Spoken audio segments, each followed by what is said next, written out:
चल जाना मायके। ये तो सबको पता है कि दो औरतें जब भी मिलती है तो या तो अपनी बहुओं की बुराई करती है या तो बेटे की तारीफ। सुबह सुबह सब्जी मार्केट से लौटती हुई रूपा को उसकी सहेली विमला मिल जाती है और रूपा उसके सामने अपने बेटे की तारीफ की पोल बांधना शुरू कर देती है। अरे आजकल क्या बताऊं विमला, लड़कों के चरित्र का तो कुछ रह ही नहीं गया। सामने शरीफ बनते हैं और पीछे लड़कियां घुमाते हैं, और तो और खाना पीना तो अलग ही। बिल्कुल सही कह रही हो रूपा। मेरी बेटी के लिए एक लड़के का रिश्ता आया था। इतनी अच्छी कुंडली कि क्या कहूँ, पूरे 32 गुण मिल रहे थे दोनों के। हमने तो लगभग शादी पक्की ही कर दी थी। फिर एक दिन मेरे हस्बैंड ने उस लड़के को एक रेस्टोरेंट में 2 लड़कियों के साथ नाचते गाते और नॉनवेज खाते देख लिया। अब तू ही बता, जो लड़का हमारे सामने इतना शरीफ बन रहा था, जो कह रहा था उसने कभी प्याज लहसुन को हाथ भी नहीं लगाया, वो मांस खाने वाला निकल रहा है। अब उसकी कुंडली का भी क्या भरोसा, पता चला कुंडली भी गलत ही दे दी हो। अरे यही तो जमाना है। पर मेरा बेटा बिल्कुल भी ऐसा नहीं है। हाँ, मैंने कह दिया निखिल उठो तो निखिल उठ जाएगा, मैंने कह दिया कि बैठो तो निखिल बैठ जाएगा। ना कोई प्रेम प्रसंग, ना ही किसी लड़की से बातचीत, बस अपना काम करना और वापस घर आना। इतनी तारीफ करूंगी निखिल की कि विमला आज शाम तक खुद ही अपनी बेटी का रिश्ता लेकर हमारे घर आ जाएगी। ठीक है, अभी ज्यादा कमाता नहीं है, महीने के 1.5 लाख में होता क्या है। कोशिश कर रहा है, कह रहा था कोई नई कंपनी मिली है, फिर महीने के 3 लाख हो जाएंगे। बस नमक रोटी चल जाए और क्या। अच्छा, वाह भाई वाह। जहाँ यहाँ रूपा विमला के सामने निखिल की तारीफों की पूल बांध रही थी, वहाँ निखिल लवर्स पार्क में अपनी गर्लफ्रेंड चिया के साथ एक कोल्ड ड्रिंक में 2 स्ट्रो डाले नजारों का मजा ले रहा था। कब मिलाओगे तुम अपनी मम्मी से मुझे? या नहीं मिलाना तो बोल दो, मेरे पापा मेरे लिए लड़की देख रहे हैं, मैं उनमें से किसी को भी हाँ कर दूंगी। अरे अरे मेरी बुलेट ट्रेन रुक भी जा, आज शाम को ही मैं मम्मी से तुम्हारे बारे में बात करता हूँ। मुझे पता है कि मम्मी मना नहीं करेगी। खैर बात क्या करना, आज शाम को तुम रेडी रहना, मैं तुम्हें तुम्हारे घर के बाहर से पिक कर लूंगा और सीधा अपने घर ले जाऊंगा। दोनों सास बहू मिलकर जितने भी सवाल जवाब करने हो ना वहीं कर लेना। निखिल रूपा का इकलौता बेटा था। बचपन से निखिल ने जो भी चाहा रूपा ने उसे दिया था, पर रूपा शुरू से ये जानती थी कि उसे निखिल को कब, क्या और कैसे देना है। निखिल की अब शादी की उम्र हो चुकी थी। रूपा उसकी शादी विमला की बेटी से कराना चाहती थी और इसके लिए उसने अपना पहला दांव तो चल भी दिया था। घर लौटने के बाद रूपा इस सिलसिले में अपनी बेटी प्रिया से बात करती है। तेज हो तुम तो मम्मी, इतना स्मार्ट मूव, जिसमें कि निखिल तो सिर्फ 40,000 कमाता है। अरे ये तो तू जानती है ना, वो विमला थोड़ी ना जानती है। ऐसी हवा उड़ाई है मार्केट में मैंने कि सबको यही लगता है कि निखिल 1.5 लाख रुपए कमाता है। अब ये सुनकर जब विमला सामने से रिश्ता लेकर आएगी तो अपने इतने कमाऊ लड़के के बदले में मैं भी तो कुछ मांगूंगी ना। फिर तो घर की हालत जरा ठीक करनी पड़ेगी मम्मी। विमला आंटी आए तो उनके सामने इंसल्ट नहीं होनी चाहिए। दोनों माँ बेटी मिलकर घर को पूरी तरह सजा लेती है और रूपा विमला के इंतजार में दरवाजे पर नजरें बिछाए बैठ जाती है कि तभी दरवाजे से अंदर निखिल चिया के साथ आता है। राइट पैर पहले चिया। मम्मी इससे मिलिए, यह है मेरी जीवन साथी चिया। चिया? ये क्या नाम हुआ निखिल? चिया सीड्स खाकर मैं हड्डियां मजबूत करती हूँ और तुम चिया को लाकर हमारी हड्डियां कमजोर करने की सोच रहे हो? मम्मी की मर्जी पूछी भी नहीं और जीवन साथी चुन लिया। पर निखिल, तुमने तो कहा था कि तुम्हारी मम्मी तुम्हारी पसंद को कभी नापसंद नहीं कर सकती। 2 मिनट नहीं हुए बेटा तुम्हें यहाँ आए, इतनी सी देर में इतना ज्यादा सोच लिया है? इतना दिमाग लगा लिया? मैंने तो कुछ कहा ही नहीं। अभी हम मिल तो ले।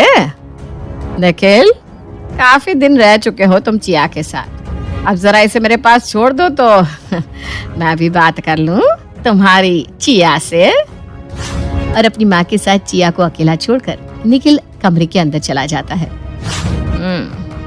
तो कितने दिन से रिलेशन में हो तुम दोनों? नया नया प्यार होगा, क्योंकि उससे पुरानी बात होती तो निखिल मुझे जरूर बताता। 4 साल हो गए मम्मी जी। अभी से मम्मी जी?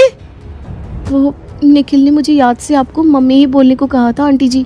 वो तो मुझे यहाँ ये कहकर लाया था कि आज अपनी सास से अच्छी तरह से बात कर लेना। इसका मतलब है कि निखिल पहले ही मन बना चुका है। अगर मैंने मना किया तो बेकार में मैं अपने बेटे की नजर में बुरी बन जाऊंगी। हाँ, तो मुझे करनी ही पड़ेगी। एक बार शादी होकर तुम हमारे घर आ जाओ बेटा जी, उसके बाद बताती हूँ कि मैं क्या चीज हूँ। अरे बेटा, तुम इतना घबरा कर जवाब क्यों दे रही हो? मैं तो बस मजाक कर रही थी। बेटा है मेरा निखिल, उसकी हर पसंद नापसंद मुझे पता है।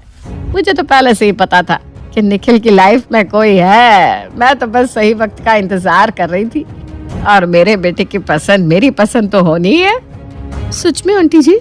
अरे ना ना ना ना मम्मी जी, बेटा तुम्हारे घर कब आओ रिश्ता लेकर, ये बताओ पहले। और अपने बेटे की नजरों में अच्छी माँ साबित होने के लिए रूपा शादी के लिए हाँ कर देती है और निखिल और चिया की शादी हो जाती है। शादी की सारी रस्में पूरी करने के बाद जैसे ही चिया अपनी सास के पैर छूने के लिए झुकती है, रूपा उसे पकड़ती हुए कहती है, अरे ना ना बेटा, हमारे यहाँ बेटियां पैर नहीं छूती। भले मेरा बेटा तुम्हें ब्याह कर ला रहा है, पर मेरे लिए तो तुम मेरी बेटी ही हो। अब मेरी बेटी आपके हवाले हुई रूपा जी, उसका ध्यान रखिएगा। एक ही शहर में है सिया का ससुराल भी और मायका भी। एक पैर ससुराल में रहेगा तो दूसरा मायके में। आप फिक्र मत कीजिए, कहे तो कल ही भेज दो चिया को आपके यहाँ। सही में मम्मी जी तो बहुत ही अच्छी है। निखिल बिल्कुल सही कहता था, मेरी माँ का मन बहुत कोमल है। खुशी खुशी चिया अपने सपनों के साथ अपने ससुराल आती है, पर इस पूरी शादी में कोई उदास था तो वो थी प्रिया। और चिया को अपने भाई की पत्नी बना देख प्रिया गुस्से में अपनी माँ के कमरे में जाकर कहती है, आप भी हो गई ना उसकी बातों का शिकार। क्या पट्टी पढ़ाई है उसने आपको मम्मी? वैसे तो आप बड़ी तेज बनती है, और अब देखो कैसे फक्कड़ लोग हैं। हमने कुछ मांगा नहीं, उन्होंने सामने से दिया नहीं। क्या जरूरत थी ऐसी लड़की को हाँ करने की? इकलौती है चिया अपने माँ बाप की, सब उसी का होना है, यानी कि अपने निखिल का। अब इस छोटे मोटे सगुन और जरा से फर्नीचर के लिए मैं एक फ्लैट और मेन बाजार का एक दुकान हाथ से जाने देती क्या? तेज हो मम्मी आप, पर उसका क्या जो आपने उसे इतनी छूट दे रखी है। अब तो वो हर रोज अपने मायके जाकर बैठी रहेगी। जाकर तो दिखाए, अब तो बस देखती जा। एक शहर का मायका अगर उसे विदेश का नाम लगा ना, तो मेरा नाम भी रूपा नहीं। जिया एक बहुत अच्छी बहू की तरह जी लगाकर अपने पूरे ससुराल को संभाल रही थी, और इसी तरह एक महीना बीत जाता है। एक महीने बाद एक दिन ममता का कॉल चिया के फोन पर आता है। कहाँ तेरे पापा तुझे बिना देखे खाना भी नहीं खाया करते थे, और आज देख तेरे बिना ही उन्हें खाना खाना पड़ता है। तेरी बड़ी याद आती है बेटा, जरा वक्त निकाल कर 1-2 दिन हमारे यहाँ आ जा। पूछना क्या है मम्मी, मैं जानती हूँ ना मेरी सास को, वो कभी ना नहीं करेगी। और अपनी सास से बिना पूछे अपने मायके जाने की खुशी में चिया अपना बैग पैक कर लेती है और एक्साइटेड होकर बाहर आकर अपनी सास से कहती है, मम्मी जी मैं ना पापा के घर निकल रही हूँ, 2 दिन में आ जाऊंगी, क्योंकि ना। हाँ हाँ बेटा बिल्कुल जा, अच्छा किया तूने बता दिया। दोपहर का खाना मैं खुद बना लूंगी, तू बेफिक्र होकर घूम कर आ जा। हाँ। और जैसे ही चिया अपने घर से बाहर निकलने लगती है, रूपा अपना पेट पकड़कर कराहना शुरू कर देती है। सास की आवाज सुनकर भागती हुई चिया उनके पास जाती है। चिया को देखकर रूपा और तड़पने लगती है। ओह माय गॉड, लगता है मम्मी को वही दर्द उठाया है। चलिए मम्मी आप कमरे में चलिए। कौन सा दर्द? कभी कभी ना मम्मी के पेट में ऐसा दर्द उठाता है कि 4 पेन किलर खाने के बाद भी शांत नहीं होता। खैर आप फिक्र मत करो, भाभी आप अपने मायके जाओ, मैं संभाल लूंगी मम्मी को। नहीं दीदी, आप ये क्या बात कर रही हैं? मम्मी को इस हालत में छोड़कर मैं कैसे जा सकती हूँ? मैं बाद में चली जाऊंगी। वैसे भी 3 किलोमीटर की दूरी पर तो है घर मेरा। कौन सा फॉरेन में है जो एक बार टिकट कट गई तो वापस करने में दुख हो। और इस तरह अच्छा खासा ड्रामा करके रूपा अपनी बहू को उसके मायके जाने से रोक लेती है।